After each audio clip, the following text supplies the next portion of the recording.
الحمد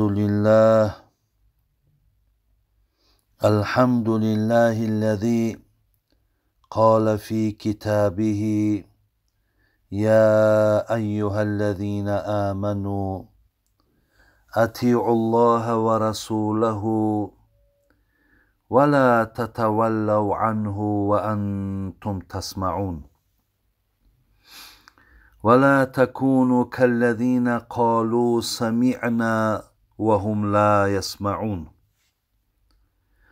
والصلاة والسلام على رسوله الذي قال في خطابه صلوا كما رأيتموني أصلي وعلى آله وأصحابه وأتباعه إلى يوم الدين. السلام علیکم و رحمت الله و برکاته. برادرای عزیز و خواهرای خیلی گرامی، یک حدیث داریم از پیامبر بسیار نازنینمان که این آفتاب تابان میفرمود که این مما یلحق المؤمن من عمله و حسناته بعد موته. برادرای خیلی گرامی، بسیار یک موضوع خوبی همین حدیث پیامبر است. حضرت میگه میدانید که بعد سر شما بعضی عملهای شما را در خانه قبر دستانه میگیره. یعنی در خانه قبر ما عملهای به دست مادرای عزیز و برادرای خیلی گرامی که در خانه قبر ماها را یاردن میکرده، ماها را دست ما میگرفته، گوییم که یک راحت خانه قبر ما بوده. حضرت گفتن از اینها حتما برخوردار شوید، زیرا که گوییم حتما ما و شما هم یک روز یک ساعت داریم که به این خانه قبر می رویم. و عزیزای خدا می گفتن که در اینجا کار، در آنجا نخل بردار. ما از اینجا می تونیم که اونجا را آباد کنیم. یکی از اون عملها چی بوده است؟ گفته است علما علمه و نشره. کسی که در دنیا علم میگیره و علم شب به دیگرها تقسیم میکنه. یعنی نفرهای دوره ما، چه از مردها و جوانها و چه از خواهرها و مادرها هستند، نفرهایی که علم دارن، علم گرفتن، بازم این علمهاشون با دیگرها تقسیم کردن، یعنی تعلیم دادن. پیامبر نازنین گفتن که انمین علمی را که تو گرفتی و با دیگرها فهمانیدی، تقسیم کردی، این برای تو در خانه قبر یک راحت و یک یاردمچی در پهلوی تو در خانه قبر است. این یک. دوم گفتن اولدن صالحا ترکهو. کدام در دنیا اگر فرزند صالح میگذاره و خودش خانه قبر میرود، این فرزند صالح هم، برادرها و خواهرای عزیز، این فرزند صالح هم معنای همون اوله که برای شما در خانه قبر یگان مشکلات انشاءالله شما را هیچ وقت گویم که نزدیک نمی شود، یگان سختی بالا تا نمی آید اگر شما در دنیا فرزند صالح گذارین و بعدا خانه قبرتون برین. یعنی اینها چیزهایی هستند که ما را آگاه کرده که این کارها را بکنید که روز می شود که اگر ما مقصد اینها را نکردیم، خانه قبر رفتیم، خواهی نخواهی اونجا دیگر پشیمانی برای ما و شما هیچ سوده نداره، هیچ معنی هم نداره. میگه فرزند صالح گذار، فرزند گذار که مقصد از پشت تو بار یادش بزنی. فرزند باشد که همین صبح که دمید دانکی هاست باید نماز بامداد بخوانی، پیشین کشید فهمه نماز پیشینه. فرزند باشد که روز دهد یقل یک پاره قرآن بخونه. یعنی در خانه ما و شما وقتی این گونه فرزندای خوب، فرزندای نیک وقتی باقی مانه و خانه قبرم که بریم، اکو گپ در اینه که مردن این حقه برادر عزیز. این جای دیگر گوییم جای ناراحتی و جای ناراضگی نیست، لیکن وقتی اگر من در پشتم همین ها را گذارم، برای من مردن یگان خوفی نداره، من یگان غمی هم ندارم که انشاءالله وقتی این کارها را کردم، خیلی که در همین دنیا راحت داشتم میگشتم، همون قبر من برای من همین خیل می شود. میگه دویم فرزند صالح را میگه وقتی که شما باقی میمونید. سیوم پیامبر نازنین گفتن که او مصحفا ورثه، کسی مال دارد، ولی یک زمانی همین چیزا بسیار رواج بود، پول دارد، با پول و با مالش قرآن میخره و مردم را تقسیم میکنه. در هر دستی نفری قرآن خانه وقتی قرآن یک نفر هست و هرگاهی که او را تلاوت میکنه، این یاردم و فایده برای همون نفری است که این قرآن را رسانیده. ما در هم دورهای خطیبیمون مردم کراکه میوردن میموندن، همین را مقصد در مردم تقسیم کنین، در مردم تقسیم کنین. خدا رحمتشون کنه، کدامش مرده باشم، کدامش زنده هم باشد، برای زنده هم فایده داره، برای مرده هم که باشد انشاءالله به عدد هر حرف او در پیش الله مهربان او پاداش میگیرد. دیگر عملی را که پیامبر گفتن بعد سر ختمانین او مسجدن بناهو، کسی که مسجد بنا میکنه، کسی که در مسجد سهم میگذاره، اینها هم خواهرها و مادرای عزیز، اینها هم گوییم که همون دستش میگرفتگی در خانه قبرش است. دیگر چیزی را که حضرت گفتن او بیتن لی ابن سبیل بناهو.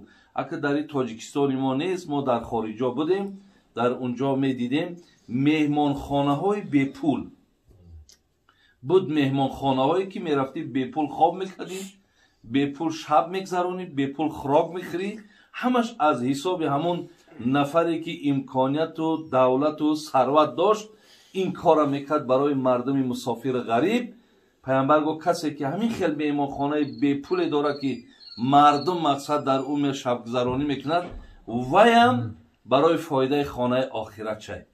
حضرت بعد گفتن او نهرن اجراهو، یا کسی که آب میبراره، کسی آب میبراره و مثال برای هر یک دیه باشد، شهر باشد، برای کجای باشد، وقتی مردم از آب تامین میکنن.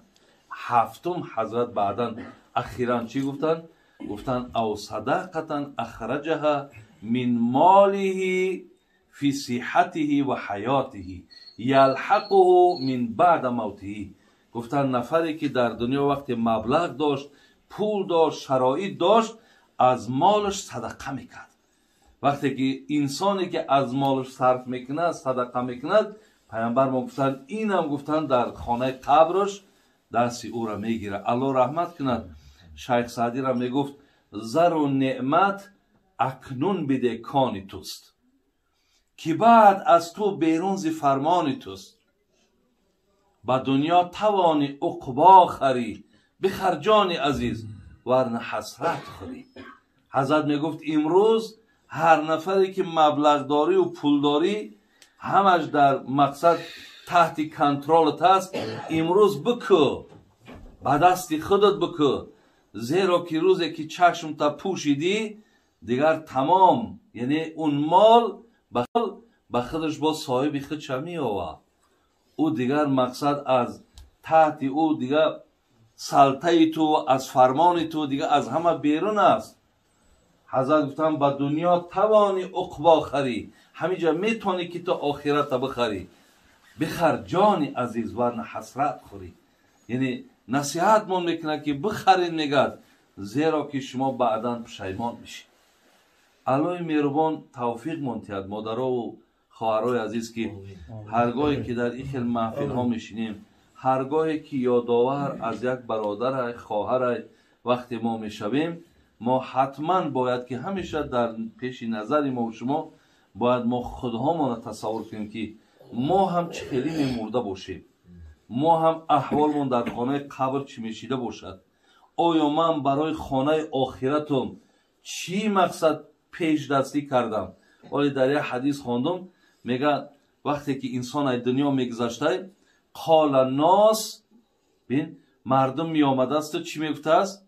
مردم می آمده است میپرسیده چند ساله بود؟ خیر فلان سال. چیکار کرد؟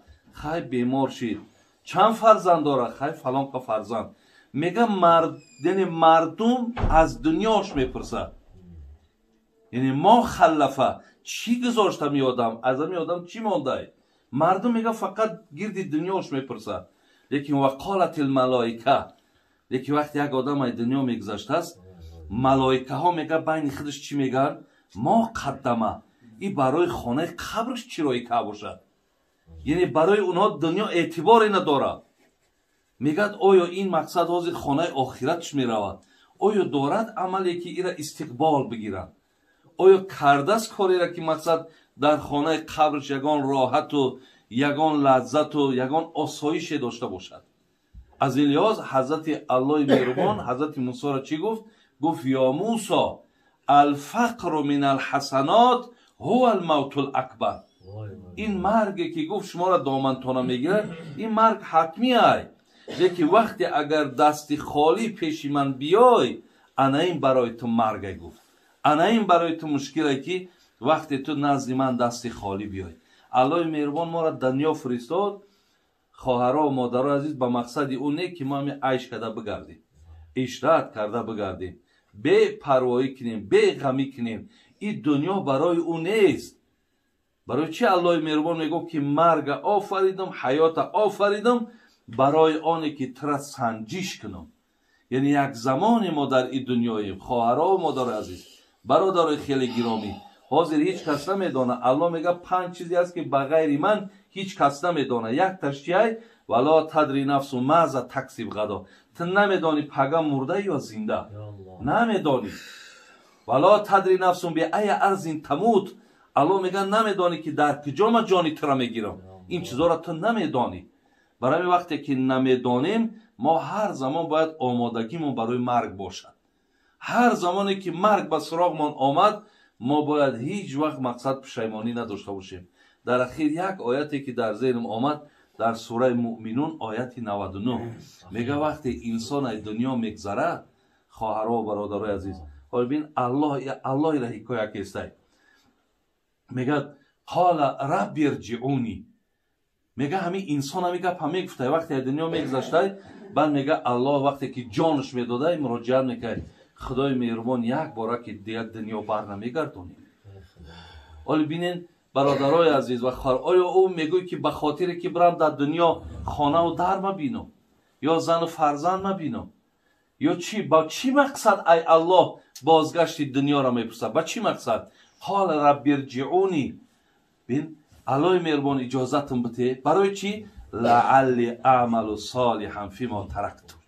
خدای مهربان من امروز این حالت دیدم، از داشتگی اعمال پیش تو خجالت دارم، با این اعمال ما در پیش تو نجات نمیابم. خدای مهربان یک زمانه که دیگر رایم نمیکنی که عملهای صالح من زیاد کنم و بعد جان ما بگیری. الله میگفت از کلا انها کلیمتون هو قائلها و من ورائهم برزخ. ببین الله مهربان میگه نه دیگر بازگشت به سوی دنیا نیست. من میدانستم که تو این مراجعت بر من میکنی، لیکن بین تو و بین دنیا پرده ای گذاشتم که دیگر تو به او دنیا گذشته نمیتونی. به این خاطر مادرها و خواهرای عزیز و برادرای خیلی گرامی حاضر فرصت داریم.